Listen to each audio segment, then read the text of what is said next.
Some might say that in our modern age where celebrities are worshipped, where we are suckered by heavily doctored social media posts, and we search for our soulmates on dating apps like we're human shopping, that we are pretty obsessed with our image, as well as the physical characteristics of those around us.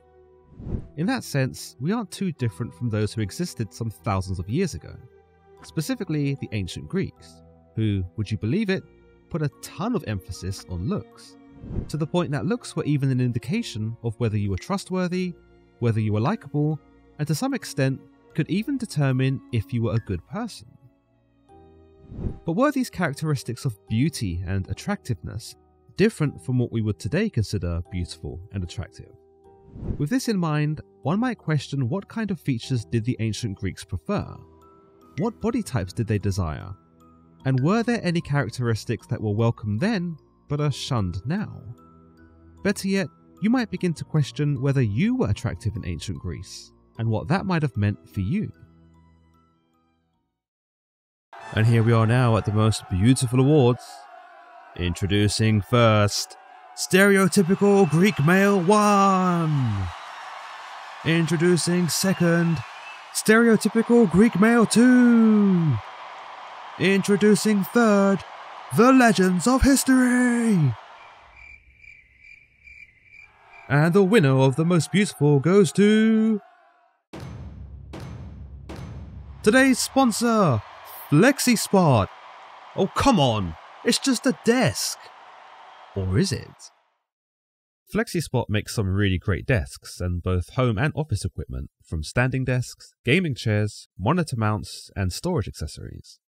If you're anything like me, you probably spend a lot of your day sitting at a desk, and you might have experienced some pain or discomfort. To combat such problems, I've been using Flexispot's E7 standing desk. With the adjustable control panel, you can raise and lower your desk to a custom height that suits you. And while standing isn't a requirement, it does come with some benefits, including reduction of back pain, a boost in energy, and an increase in productivity. The Flexispot E7 standing desk has a dual motor, allowing the legs of the table to extend for a huge range of low to high. I opted for the E7 tabletop in white for the sleek and elegant design. Its measurements are 120 by 60 centimeters, which is the smallest desk size, but still offers enough room for the usual computer equipment and is perfect for a home office. The Flexispot E7's control panel will also allow you to have 3 presets, so you can easily switch between sitting and standing heights, or quickly swap settings if you're sharing your desk with someone else. Additionally, Flexispot were kind enough to send me the MS04 workstation too, which is a really neat shelf that can platform your monitor. The shelf is really well made and effortless to put together. It's even great for storing stationery, books, gaming consoles, or anything you might need in your day-to-day. Also, don't miss Flexispot's brand days on the 13th and 17th of May, where the first 20 orders placed on each day, from 11 AM, will be totally free. As if you needed more, Flexispot will be offering a 50% sale on items on these days too, so make sure you don't miss out. It really feels like Flexispot has thought of everything with the E7 standing desk, and if you're interested, just click on the link in the description below. Beauty is an essential part of any culture throughout human history. The aesthetic appeal of someone or something could not only increase the value of this person or object, but could denote power, prestige, or in some cases, perfection. Beauty from an aesthetic and very visual point of view can be defined by its ability to be pleasing to the eye, one that can inspire admiration and satisfaction. We like what we see, and thus we enjoy beholding that which our eyes perceive. The ancient Greeks were no different from us in this sense, and it would be true to say that such ideals from the ancient Greek society, and possibly beyond, have indeed trickled down into our own. After all, it should come as no surprise that in a society where sculptures with bulging biceps, rock-hard abs, and strongly defined jaws were so highly celebrated, that the ancient Greeks were really into their looks. In fact, it would be fair to say that physical appearance in ancient Greece was a pretty big deal, and that their notion of what was attractive has certainly left its mark on us today. In that sense, if you're not typically attractive now, according to the beauty standards of today, you might not have been that attractive in ancient Greece either. We only need to look at the Greek influence in Renaissance paintings, and even today's modern media, to know that being good looking isn't only advantageous, but it is also kind of an unfair standard of which very few are able to obtain. However, before you stop building that time machine and start drowning your sorrows in a glass of wine, you might be pleased to discover that there were several features of the face and body that, whilst aren't necessarily sought after now, would have made you a bit of a star back in ancient Greece. In fact, you might find that while beauty standards today are pretty unfair, and that we as a society are obsessed with looks, the ancient Greeks actually had it a bit worse. The ancient Greeks loved the physicality of men and women, which is evident in their statues and their artwork, which is usually characterized by symmetry, proportionality, and above all else, looking youthful. Now, we might be guilty of being the same way, but at least our notions of beauty have evolved to incorporate personality, attitude, and nature. Yes, we might instinctively be attracted to someone based solely off of how they look, but at the very least, we are able to conceive that there is more to a person than their physical attributes, and it is these traits that often make the person more attractive. Much more, we can all agree that just because someone is good looking, it doesn't make them a good person. The Greeks, on the other hand, sustained the notion that beauty was linked to moral virtue, in that if someone met the standard of beauty exhibited by one of their statues, then that person was more likely to be just and pious. On the other hand, those that didn't exhibit these godly characteristics were less likely to be virtuous, and so weren't necessarily trusted or regarded as highly as someone who did possess these traits. On the surface, it does look like quite a shallow society, when viewed from our modern Western lens. But if you were to consider the societal needs of an ancient Greece, and how turbulent a time this Hellenic period was, you might understand that these beauty ideals weren't entirely born out of sheer superficiality, but rather stemmed from a societal need of perseverance and endurance. For example, it was preferred for men to be athletic and masculine, much as they are depicted in artwork, because athletic and muscular men were more likely to be fighters, warriors, and soldiers, those who had the strength to protect city-states and its citizens. It's no wonder that when we look at classical depictions of Greek heroes, they're all quite well built and muscular, sometimes even completely naked. That isn't to say that nudity was accepted in ancient Greece, but rather, such artwork was a means by which everyone could appreciate the ideal physical form, or perhaps aspire to be like it. With the heroes in Hellenic culture being promoted as these hulking, sinewy giants, it also had the effect of synonymizing power, accomplishments, and heroism itself with that of an attractive body. Put simply, if you wanted to be attractive in ancient Greece, you kind of had to be a bit of a gym bro, for not only was this physically appealing for people at the time, but it would also associate you with strength, protection, accomplishment, and if you were really lucky, might have even earned you some connection to the gods, for, would you believe it, they too were depicted in exactly the same way. The pinnacle of male beauty, therefore, was reserved for warriors and athletes, those who, given the nature of their occupation, were more likely to have the ideal body type. The admiration for the chiseled chest, the washboard abs, and the hunky arms weren't the only features that the ancient Greeks had particular notions of. They also had some very interesting and rather different attitudes than we do when it came to the size of the male genitals, that which they associated with civility and self-control. In essence, the small penis, as we see commonly depicted in ancient Greek art, was considered a symbol of good morality and self-restraint.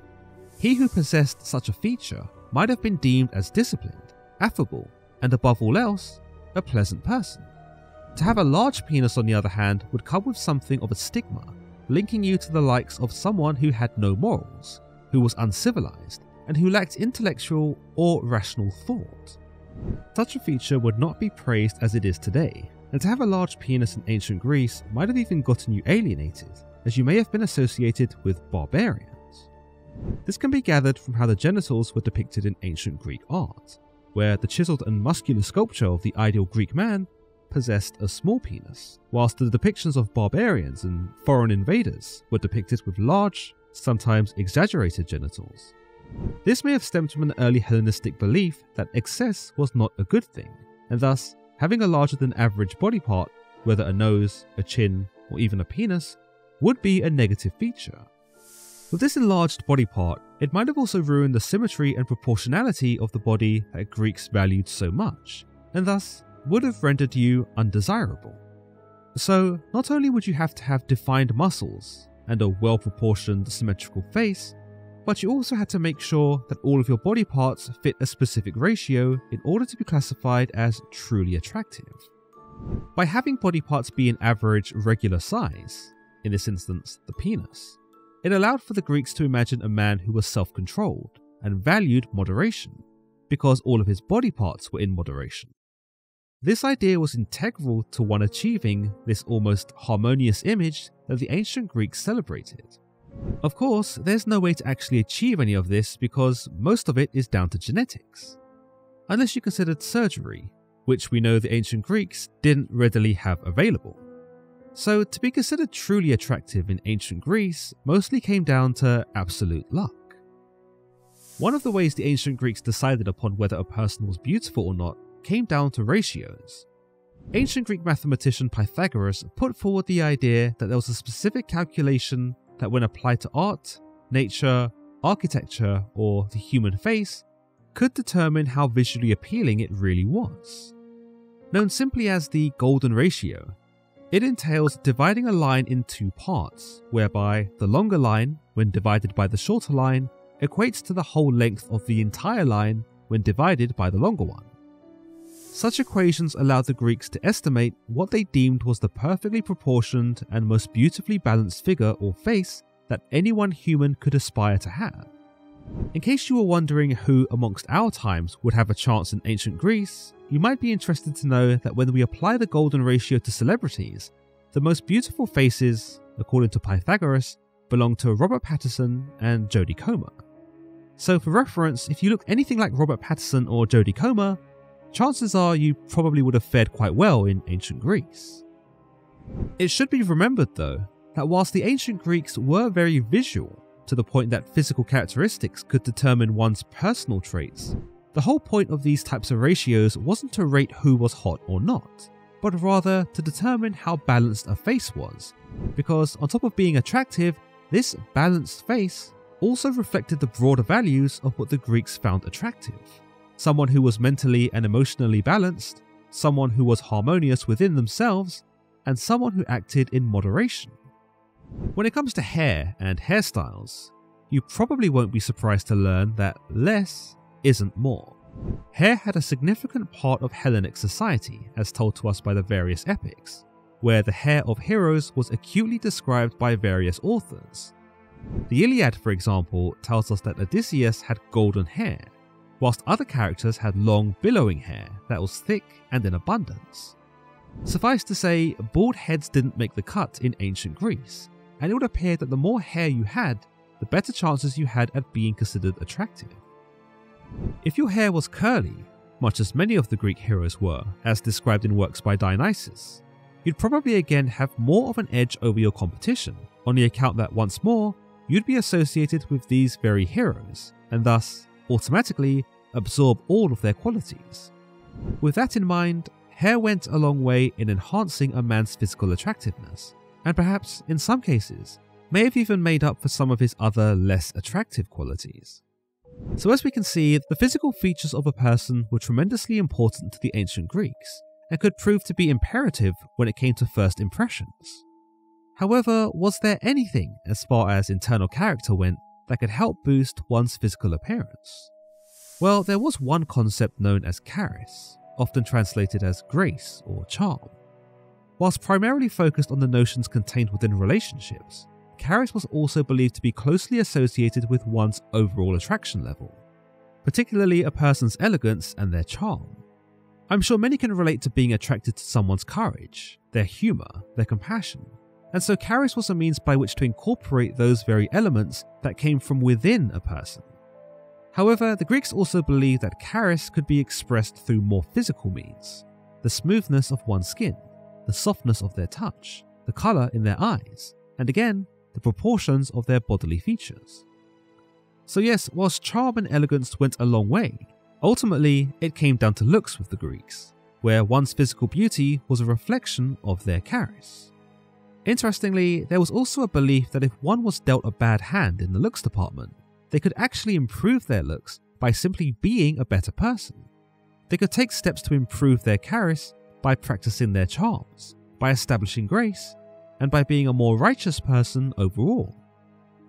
When Hera is readying to seduce Zeus in the Iliad, we see her make specific preparations in her efforts, which allows us to understand how women may have presented themselves in an effort to look attractive. Here we are told that Hera anointed herself with olive oil, she combed and plaited her hair, she wore a magnificent robe and a girdle with golden clasps. Through such descriptions from ancient works, we can get a very vivid idea as to what was considered beautiful when it came to women. The standard of female beauty in Hellenistic society, however, can be understood by looking at the ancient religions, where the physical features of early goddesses were actually described by Hellenistic writers. Here, through mythology, we learn of their soft curves, their round breasts, their wide hips, all of which were seen as signs of good health and a strong body for which to deliver children. Women who had a bit more weight to them may have been desired for them, again, not only for their ability to bear children, but also because it was a sign of their luxurious lifestyles, that they could afford delicious foods because of their high ranking in society. In regards to other features, it's a bit more ambiguous. If we were to consider the mythological character Helen of Troy, the most beautiful mortal woman in the world, we get some idea that blondes were more likely sought after based on this tale. Helen is described in Hesiod's Works and Days as fair-headed Helen, whilst Homer in the Odyssey describes her as Helen of the lovely hair. Through this, we might determine that women's hair and how it was styled was highly regarded, and that a woman's hair was something that could turn a man's head. Homer continues to describe Helen as white-armed Helen in the Iliad, suggesting that lighter skin was preferred, which we know from how women would lighten their skin using white lead, amongst other cosmetics, in an effort to achieve a smooth, pale complexion, was commonly associated with a high social status. Such cosmetics, including skin lightening, were used throughout all levels of society, including creams, soaps, perfumes, and makeup. Because high nobility were able to afford more of these cosmetics, and because those of high nobility weren't doing manual labour, thus keeping them out of the sun and preventing them from tanning, it was true at the time that nobility were likely considered more attractive. Of these cosmetics, many of the items used would be familiar with the modern woman of today. Things like eyeliner, eyeshadow, and hair dyes were all commonly used to improve one's appearance. Whilst many styles exist today, in the ancient Greek world, makeup was typically applied to highlight the eyes and the lips, which was essential in establishing the appearance, or the illusion, of symmetry and proportionality. Female beauty in ancient Greece was pretty complex in the sense that historians disagree as to what the ideal woman looked like. Unlike the sculptures of shredded, muscular men bearing all, women by comparison did not have the same muscular or defined look in their representations. One argument is that modesty was a very attractive trait that women could exhibit, especially considering the practice of veiling, whereby veils were commonly worn by women. This had the effect of also adding an air of mystery around the woman's allure. Was she pretty, or was she ugly? The suspense and curiosity would in effect drive men to wonder about said woman, and this would have the effect of increasing the woman's allure. Through this, women could entice and captivate men by revealing only parts of their face or parts of their body. Less seemed to definitely be more, which is a complete antithesis of men brandishing their bare chests and muscular arms. Conversely, some historians point to sculptures, such as the Roman marble sculpture of Aphrodite, titled Aphrodite Kalopygos, which translates to something like Aphrodite of the beautiful buttocks, giving us an example of what men found attractive when it came to women's bodies. As we can see from this brazen goddess, a fairly rounded and perked butt was the ideal standard when it came to people's preferences. The statue itself is an example of a curvaceous body that some argue represents what many considered to be attractive. So if you had a body like this, you probably wouldn't have had too hard of a time getting a husband back then. In fact, some historians argue that the curvaceous woman who had some fat on her belly and around her waist was also very much desirable, for it was an indication of not only her social class, but an indication that she was well taken care of and well fed. We see a similar example of this in the countless depictions of Aphrodite, where she maintains pouches of fat on her lower stomach and fairly large hips. Usually with a woman's hair, long and well-maintained hairstyles were highly sought after. Hair could be seen as a symbol of femininity, and perhaps one of the most commonly described features of a woman in historical and mythological accounts. Indeed, the hair of a woman becomes such a focal point for men that it was rare to read a description of a goddess or even a mortal woman in literature who didn't have her hair detailed as being lustrous and beautiful. On the topic of hair, it is believed by some schools of thought that red hair was considered to be the most rare, and thus, potentially, the most beautiful and sought after. This idea may stem from the fact that many heroes in the mythology were described with having golden red hair, including the king Menelaus, who was not only red-haired, but also able to originally court the most beautiful woman in the world, Helen of Troy. Ironically, even she was described as having golden red hair in some texts, which some scholars propose might have been something close to the strawberry blonde hue that we know of today, or that perhaps this was a light brown colour that glittered gold or red depending on how it caught the sunlight. A woman's voice might have also gotten her quite far in ancient Greek society, voices that were either sweet-sounding or charming. I imagine that this would depend on what sort of voice a person in ancient Greece preferred, but in any case, a woman's voice could sway a man one way or another. One may see a parallel between the voices of women and the voices of sirens, those whose captivating songs could possess man and lead him into their clutches. Once more, the beauty of women, as detailed to us by Hesiod, could have been considered as a double-edged sword, for though a woman's voice could seduce a man with all its pleasantries, it could also tempt him into doing terrible things. With this in mind, it would be fair to say that at least one attitude towards women in ancient Greece was that female beauty was something to be wary of, albeit enjoyed. With mythology presenting many of its women as beautiful but treacherous, or seductive but deceitful, it should come as no surprise that this was reflected in societal attitudes and perceptions. Female beauty by this understanding was a powerful force, capable of inspiring both infatuation and entrapment, both of which could lead to man's success or his downfall. In any case, both men and women strove for physical beauty, and being attractive was a big deal for both genders in ancient Greece. Whilst men worked on changing their bodies to make them more muscular and strong, women did not have the same priority when it came to altering their bodies. Women were typically not seen to achieve the muscular physique themselves. Instead, women worked to accentuate their features so as to enhance what they already had. Eyeliner was one of the most common tools used to delineate the shape of their eyes, by using dark-coloured powders from minerals or flowers. In addition to eyeliner, ancient Greek women also used antimony, soot, fungus, or even squashed flies to darken and fill the space between the eyebrows. Yep, unibrows. Remember, according to the likes of Pythagoras, achieving symmetry in the face was the surefire mathematical way to be considered attractive. So by creating the illusion of joint eyebrows, a more symmetrical expression could be achieved.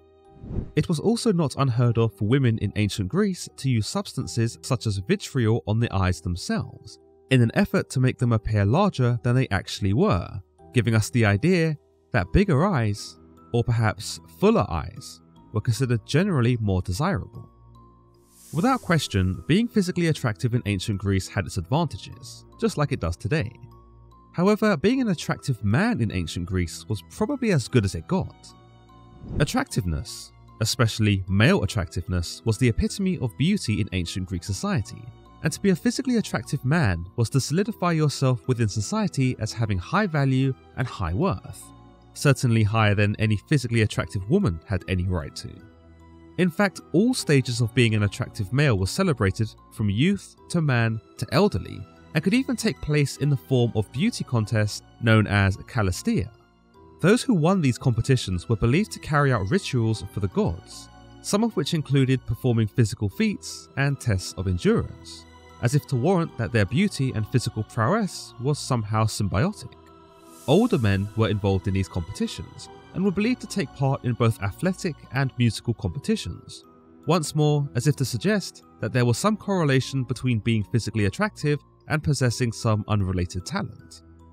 These Kalestia contests were not to be confused with the more physically taxing contests, such as the Euandria and Euxia, competitions that were more geared towards showcasing intense physical performances, those that were probably beyond the scope of what an elderly man could achieve, even a really good looking one.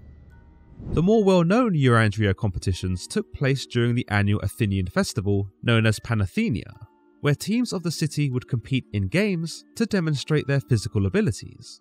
These participants would have gone through vigorous training and were unmistakably athletes of their time, possessing those very same muscular and chiseled bodies that we've come accustomed to seeing in ancient Greek sculptures.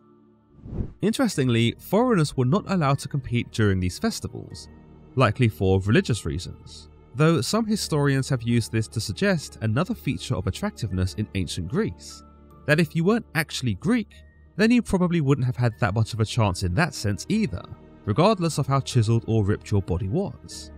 Saying that though, assuming you had the perfect symmetry that promoted this harmonious ideal, then it is possible that your ethnicity may have been ignored. On the topic of race, it should be noted that there exists no classical documentation that shows that the Greeks really cared about race in the way that we do today. The lack of evidence of qualms with race and ethnicity within classical literature gives some historians the idea that whilst the Greeks believed their culture was the best, they didn't hate other cultures either. If we were to circle back to the idea that certain physical traits amongst Greek society corresponded with a certain set of mental, emotional, and spiritual characteristics, we can see that it's likely that the Greeks already had a very specific idea of what an attractive man or woman looked like, which thus would not have been congruent with the very different facial and bodily features found in foreign travellers and foreign slaves.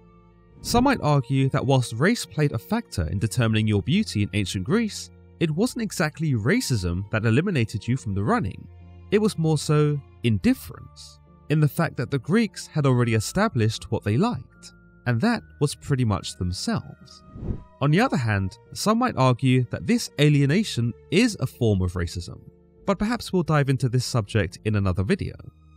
Of these contests that celebrated beauty, size, strength, and overall masculinity, it is believed that during these competitions, contestants weren't just evaluated on how buff and toned they were, but also by how well they performed in these various physical feats. These contests therefore were unique in that one could be victorious by physically outperforming his competition via pure strength and agility. It's just the fact that those who had these athletic body types were naturally the more likely to come out on top. The contest known as Euxia, on the other hand, was more along the lines of modern-day bodybuilding competitions, where the aesthetic of the man was up for appreciation. As is the case with modern attitudes when concerning bodybuilding, not everyone finds the sculpted, muscular look attractive, especially considering that we don't necessarily associate these features with being virtuous and good. With this in mind, the Euxia stood as a testament to what the epitome of good health, strength, and beauty actually looked like, which also again reflected another belief that physical beauty and health and well-being were interconnected. The name of the contest of Kalestia was derived from the interesting Greek word Kalon, which was a nuanced term used to describe notions of beauty, nobility, grace, and charm. Its simplest form was used in artwork, where the application of the word was reserved for the likes of Helen of Troy, the most beautiful woman in the world, or Aphrodite, the goddess of love. In more philosophical terms, however, the word required a more broad definition, one that transcended physical beauty and aimed to intertwine attractiveness with that of social standing and moral inclination. With this definition, Kalon could be assigned to a person to describe not only their physical aesthetics, but also their personal traits, including courage, virtue, and dignity, those same sorts of traits that were likely found amongst the upper and noble class. In the Socratic dialogue by Plato, known as Republic, Plato tells us that this virtuous nature was very attractive to possess, and could be cultivated through the disciplines of gymnastics and music. A person who worked out to attain a good body, but simultaneously also spent time to learn a musical instrument, would thus be viewed as a specimen that possessed a special harmony of physical and mental capabilities. He who had the ripped, sinewy aesthetic would have been deemed attractive from the very first sight. However, if he could also strum the harp, play the lute or hold a tune, then this was an almost divine representation of harmony between the mind and the body, and as you would imagine, was very, very attractive. Kalon was actually referenced by ancient Greek poet Hesiod, who told of the alluring nature of beauty, specifically of women, and how dangerous this could be for men who fell for woman's seductive charms. If we look at any number of Greek mythological tales, the beauty of women is often portrayed as an irresistible force that seduces men into committing deeds that they would later come to regret. Kalon, as mentioned by Hesiod, was believed to take on the oxymoronic meaning of beautiful evil thing. Indeed, by this definition, women could be physically beautiful in a most striking and arguably magical way, but beneath that, they possessed a darker, more insidious side that could lead men to ruin. We only need to look at Hesiod's version of Pandora to see an example of Kalon, a woman who was both attractive and yet equally destructive. It was she who was blessed with beauty, grace, and charm, and who would ultimately serve to be irresistible to Epimetheus. Despite being blessed with these positive traits, Pandora also brought with her all the evils in the world, which she unleashed upon humanity after opening the jar which contained these things. It can be argued that Kalon can also be assigned to many other women in Greek mythology, most notably Helen of Troy, who, though was the most beautiful woman in the world, was also the catalyst for the epic Trojan War. So big muscly arms, chiseled chests, big butts, wide hips, and ultimately a symmetrical face was all you needed to get ahead in ancient Greek society.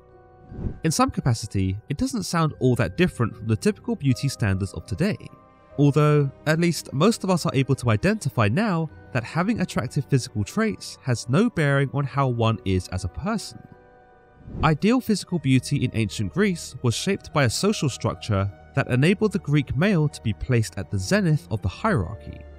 When beauty was discussed in ancient Greece, it would have been almost automatic to imagine a young, athletic man who was not only a good, moral person, but also a fierce protector of the city. He wasn't bad on the eyes either. Women, by contrast, were creatures who, with their big coal-painted eyes, long decorated hair, big arses, and self-imposed unibrows, could inspire not only desire and longing, but could also corrupt a man with their voices and charms. But tell me how you would have fared in ancient Greece in the comments below, and as always, if you've enjoyed today's episode, then don't forget to give this video a thumbs up, and don't forget to subscribe for more content just like this. Until next time.